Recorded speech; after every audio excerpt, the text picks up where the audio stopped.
आइए सुनते हैं आज की कहानी मुर्गे की सीख। एक बड़ा व्यापारी था गांव में, जिसके पास बहुत से मकान, पालतू पशु और कारखाने थे। एक दिन वो अपने परिवार सहित कारखानों, मकानों और पशुशालाओं आदि का मुआयना करने के लिए गांव में गया। उसने अपनी एक पशुशाला भी देखी जहां एक गधा और एक बैल बंधे हुए थे। उसने देखा कि वे दोनों आपस में वार्तालाप कर रहे हैं। व्यापारी पशु पक्षियों की बोली समझता था, इसलिए वो चुपचाप खड़ा होकर दोनों की बातें सुनने लगा। बैल गधे से कह रहा था, तू बड़ा ही भाग्यशाली है जो मालिक तेरा इतना ख्याल रखता है। खाने को दोनों समय जौ और पीने के लिए साफ पानी पिलाता है। इतने आदर सत्कार के बदले मुझसे केवल ये काम लिए जाता है कि कभी मालिक तेरी पीठ पर बैठकर कुछ दूर सफर कर लेता है। और तू जितना भाग्यवान है, मैं उतना ही अभागा हूं। मैं सवेरे होते ही पीठ पर हल लाद कर जाता हूं। वहां दिन भर हलवाए मुझे हल में जोतकर चलाते हैं। गधे ने यह सुनकर कहा, ए भाई, तेरी बातों से लगता है कि सचमुच तुझे बड़ा कष्ट है, किंतु सच तो यह है कि तू यदि मेहनत करते करते मर भी जाए तो भी ये लोग तेरी दशा पर तरस नहीं खाएंगे। अतः तू एक काम कर, फिर मुझसे इतना काम नहीं लिया जाएगा और तू सुख से रहेगा। ऐसा क्या करूं मित्र? उत्सुकता से बैल ने पूछा। बैल के पूछने पर गधे ने कहा, तू झूठ मूठ का बीमार पड़ जा। एक शाम को दाना भूसा मत खा और अपने स्थान पर इस प्रकार लेट जा कि अब मरा कि तब मरा।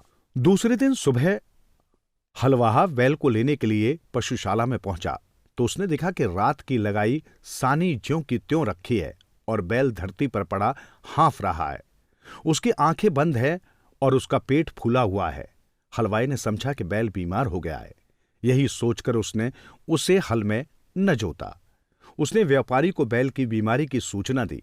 व्यापारी ये सुनकर जान गया कि बैल ने गधे की शिक्षा पर अमल करके स्वयं को रोगी दिखाया है। उसने हलवाई से कहा, आज गधे को हल में जोत लो। तब हलवाई ने गधे को हल में जोतकर उससे सारा दिन काम लिया। इधर बैल दिन भर पड़े आराम से रहा। वो नांद की सारी सानी खा गया और गधे को दुआएं देता रहा। जब गधा गिरता पड़ता खेत से आया तो बैल ने कहा, भाई, तुम्हारे उपदेश के कारण मुझे बड़ा सुख मिला। गधा थकान के कारण उत्तर न दे सका और आकर अपने स्थान पर गिर पड़ा। वो मन ही मन अपने को धिक्कारने लगा। अभागे, तूने बैल को आराम पहुंचाने के लिए अपनी सुख सुविधा में व्यवधान डाल लिया। दूसरे दिन व्यापारी रात्रि भोजन के पश्चात अपनी पत्नी के साथ गधे की प्रतिक्रिया जानने के लिए पशुशाला में जा बैठा और पशुओं की बातें सुनने लगा। गधे ने बैल से पूछा, सुबह जब हलवाया तुम्हारे लिए दाना पानी लाएगा तो तुम क्या करोगे? जैसा तुमने कहा है वैसा ही करूंगा, बैल ने उत्तर दिया। इस पर गधे ने कहा, नहीं, ऐसा मत करना, वरना जान से जाओगे। शाम को लौटते समय हमारा स्वामी तुम्हारे हलवाई से कह रहा था कि कल किसी कसाई और चर्मकार को बुला लाना और बैल जो बीमार हो गया है उसका मांस और खाल बेच डालना। मैंने जो सुना था वो मित्रता के नाते बता दिया। अब तेरी इसी में भलाई है कि सुबह तेरे आगे चारा डाला जाए तो तू उसे जल्दी जल्दी से खाकर उठ लेना और स्वस्थ बन जाना। फिर हमारा स्वामी तुझे स्वस्थ देखकर तुझे मारने का इरादा छोड़ देगा। ये बात सुनकर बैल भयभीत होकर बोला, भाई, ईश्वर तुझे सदा सुखी रखे। तेरे कारण मेरे प्राण बच गए। अब मैं वही करूंगा जैसा तूने कहा है।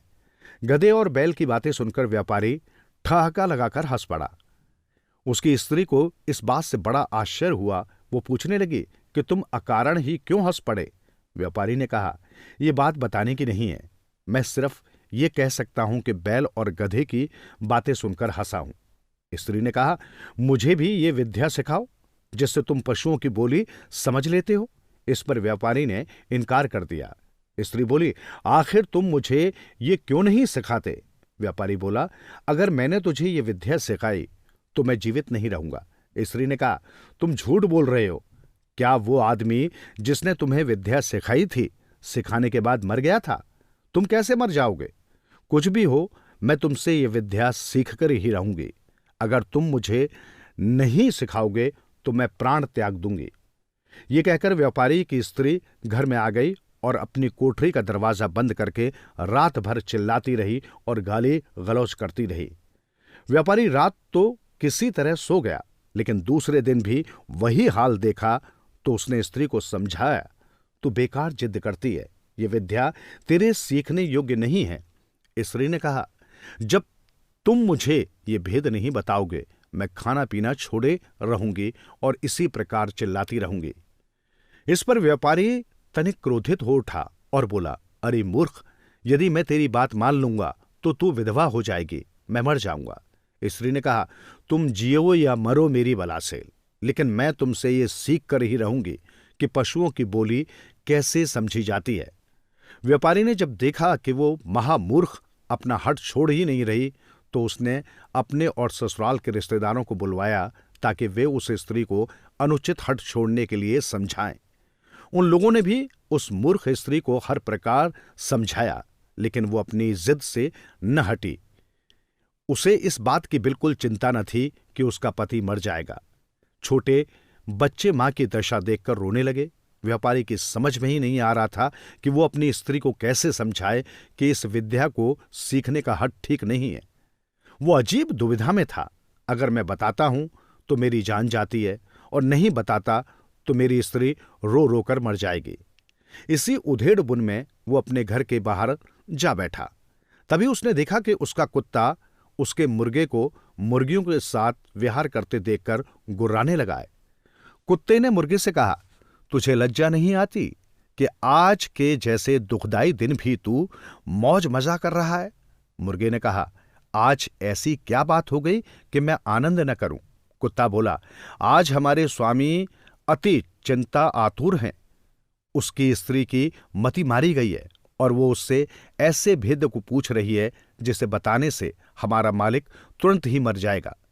लेकिन अब यदि वो उसे वो भेद नहीं बताएगा तो उसकी स्त्री रो रो कर मर जाएगी। इसी से सारे लोग दुखी हैं और तेरे अतिरिक्त कोई ऐसा नहीं है जो मौज मजे की बात भी सोचे। मुर्गा बोला, हमारा स्वामी मूर्ख है जो एक ऐसी स्त्री का पति है जो उसके अधीन नहीं है। मेरी तो 50 मुर्गियां हैं और सब मेरे अधीन हैं। अगर स्वामी मेरे बताए अनुसार काम करे तो उसका दुख अभी दूर हो जाएगा। कुत्ते ने पूछा, वो क्या करे कि उस मूर्ख स्त्री की समझ वापस आ जाए? मुर्गे ने कहा, हमारे स्वामी को चाहिए कि एक मजबूत डंडा लेकर उस कोठरी में जाए जहां उसकी स्त्री चीख और चिल्ला रही है, दरवाजा अंदर से बंद कर ले और स्त्री की जमकर पिटाई करे। कुछ देर बाद उसकी स्त्री अपना हट छोड़ देगी। मुर्गे की बात सुनकर व्यापारी में जैसे नई चेतना आ गई। वो उठा और एक मोटा डंडा लेकर उस कोठरी में जा पहुंचा जिसमें बैठी उसकी स्त्री चीख चिल्ला रही थी। दरवाजा अंदर से बंद करके व्यापारी ने स्त्री पर डंडे बरसाने शुरू कर दिए। कुछ देर चीख पुकार करने पर भी जब स्त्री ने देखा कि डंडे पड़ते ही जा रहे हैं तो वो घबरा उठी। वो पति के पैरों में गिरकर कहने लगी, अब हाथ रोक लो, अब मैं कभी ऐसी जिद नहीं करूंगी। इस पर व्यापारी ने हाथ रोक लिया और मुर्गे को मन ही मन धन्यवाद दिया, जिसके सुझाव से उसकी पत्नी सीधे रास्ते पर आ गई थी।